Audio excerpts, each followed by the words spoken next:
Paul Rice is a visionary social entrepreneur who founded Fairtrade USA in 1998, now North America's leading supplier of Fairtrade products. He spent 11 years working in the coffee lands, establishing Nicaragua's first Fairtrade coffee export cooperative, owned by 2,500 families. He graduated from Yale University with a degree in economics and political science and holds a master's in business administration from the University of California, Berkeley. During the past 40 years, he has been awarded many honors as an ethical business leader and for his work as a social engineer. It's good to see you, Paul. I appreciate you taking the time to chat. Conscious consumers are changing the world, a movement thoughtfully explored in your new book, Every Purchase Matters. It's a message that resonates globally. I so appreciate that you took the time to read the book. I'm impressed. Let's begin our conversation on the power of harnessing consumer preferences by examining how fair trade works. So, fair trade is a certification based on a rigorous set of social and environmental standards that tea farms and other farms around the world adhere to and get audited against every year. When they pass that audit, then they're able to wear that fair trade certified label on their product. And in return, the market pays them more money. And that's kind of the secret sauce of the fair trade model. We believe that companies and consumers should help producers that are on a road to more sustainable livelihoods and sustainable agricultural practices. So in the case of tea, that established fair trade premium is 50 cents per kilo, so roughly $1 a pound. And that's the amount of money that the buyers, brands, retailers here in the United States, around the world, are paying back to those tea gardens in India and Sri Lanka and other countries. And that money is used by the community to invest in really life-changing benefits for the workers and their families. It's enabling better housing. It's enabling tea gardens to build schools and clinics and provide scholarship money for kids to stay in school. I visited a fair trade certified tea farm in Rwanda a couple of years ago, and that farm had used its fair trade premiums to build a daycare center and an adjacent school and a nutritional center that fed hundreds of kids every day from the tea garden and the surrounding community. And for me, it just kind of blew me away to think that you and I, with something as simple as a cup of tea, can reach halfway across the world and feed kids and help keep those kids in school. And that's what fair trade is all about. Consumers are skeptical, especially of sustainability claims. Research in the Canadian market shows a relatively high degree of mistrust. What makes fair trade trustworthy? So our research indicates that there's consumer skepticism around unverified claims by companies who say, believe us, trust us, our tea, our coffee, our products are sustainable, but without that layer of independent verification. And, that's really the role of organic certified, of fair trade certified, of non-GMO certified. We are independent third-party auditors that go in and independently of the companies that buy these products, we're verifying the sustainability of the agricultural practices and verifying that workers are taken care of. And so in the case of fair trade, we have very high levels of consumer awareness. Over 66% of consumers in the United States recognize the fair trade certified label. About 40% report buying fair trade certified products, either on a regular or occasional basis. It's even higher in Europe and Canada. Europe kind of started the fair trade movement 15, 20 years before it landed here in the U.S. We launched the fair trade certified label in the U.S. in 1998. It had already been around for quite a while in Europe. So your levels of awareness and adoption in Europe are even higher in the U.S. And, in answer to your question, Dan, I think trust is key. Consumers want products that have social and environmental impact, but they want proof.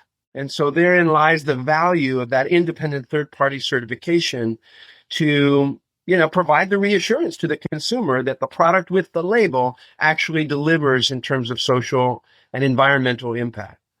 Do you see an upward or downward trend in the number of companies applying for or receiving certification, specifically tea companies? I know you're doing great with apparel, coffee, cocoa, fresh produce, dairy, fish, and even home goods. Definitely an upward trend in two ways, Dan. First of all, in the private label sector, more and more we're seeing growth in coffee, tea, and other products among, grocery stores from Whole Foods to Walmart to Kroger who are bringing fair trade certification into their private label. So in fact, my last visit to a tea plantation was Rwanda, and I was visiting there with some executives from Kroger who have a big fair trade tea program, and they've been supporting the Sorwate plantation in Rwanda with a lot of really great projects. So we see a lot of growth in private label tea, and then we're seeing growth in just small, startup coffee and tea brands that are coming into the game now. And the entrepreneurs that are starting these businesses kind of see fair trade and organic or fair trade and other models of sustainability as table stakes. They are looking ahead. They're looking at the numbers on millennials and Gen Z, and they're realizing they have to embrace something like this in order to be successful. One of the things that concerns growers is the additional cost of certifications. Not necessarily a single certification, but a grower confronting 9 certifications, each of which is essential to a specific market. Yeah, it's a great question. I would say in the past, farm owners have signed up for fair trade certification because their buyers asked them to. And, as a farm owner, you don't want to lose that relationship. You don't want to lose the sale. You want to follow the market trend. So you say, yes, sir, and you do it. But that motivation has evolved in the last 10 years in a really interesting way, in that more and more farm owners are reporting that they see intrinsic value in the certification for their own farms in 3 ways mainly. Number one, tea farmers and other growers are reporting that fair trade certification is helping them retain their workers. We're hearing across agriculture all over the world that worker retention is emerging as the number one challenge, right? Because at the end of the harvest, the workers may leave, they may move to another area, they may go to the cities. And so worker retention is a big deal. And worker retention on fair trade farms is about 4 times higher than worker retention in the industry, in the agricultural industry as a whole. When farm owners can retain their workers, they're more successful, right? Their productivity goes up, their recruitment costs and training costs go down. And so there's real value in fair trade certification or anything that can help stabilize the workforce, number one. Number two, fair trade criteria, fair trade standards require the implementation of integrated pest management and other sustainable agricultural practices, which tend to reduce production costs. Mm-hmm. And so, again, the farm owners are finding value in the standard in terms of their own, costs and production challenges on the farm. The third benefit that we're hearing from farm owners is simply that fair trade guarantees a premium back to that farm. And so farm owners may want to invest in better housing for their workers, but may not have the wherewithal to do that, the funding. But that fair trade premium gives them the funding to be able to do things like that. And so, it has to be, in my view, fair trade and other sustainability approaches have to architect a win-win-win proposition. Otherwise, it isn't sustainable and it isn't scalable. And when I say win-win-win, I'm really thinking about the 3 key stakeholders in the business model, right? It's the grower, it's the company that's buying that tea, and then it's you and me, the consumer. And if we all find value in this international handshake, if you will, in this fair trade partnership, then the model will grow. And that's what we're seeing. And I believe that's why fair trade tea continues to grow every year. You titled your book, Every Purchase Matters, to tell the inside story of fair trade and explain conscious consumerism. Will you describe that concept and why every purchase does matter?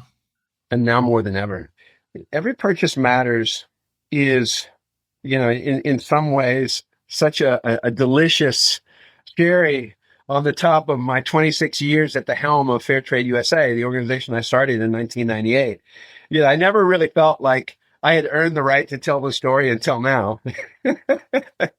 And this book it's the untold story of our movement. It's the story of great brands and activists and farmers and worker groups who share in their own voice the lessons learned from 26 years of building the fair trade movement, both the wonderful successes and the impact on so many families around the world, but also the failures, those product launches that didn't work. And what did we learn from it?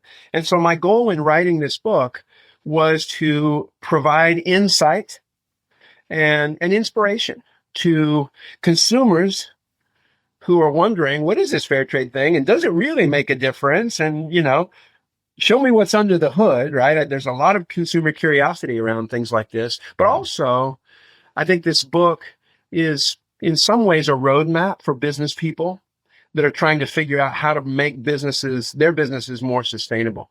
So, the title, Every Purchase Matter, is a call to action to business people who are making decisions around how to source products that we consume.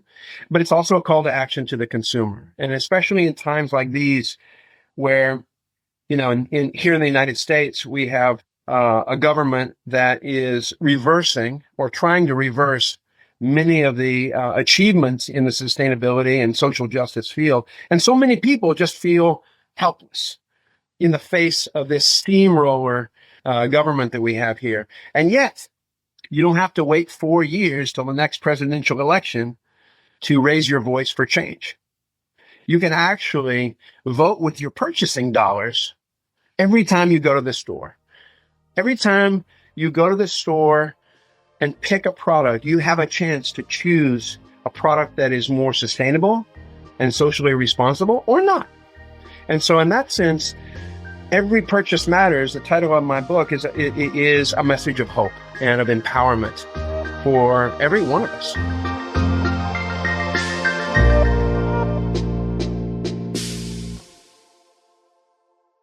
Produced by Audavita Studios. Connect your voice to the world.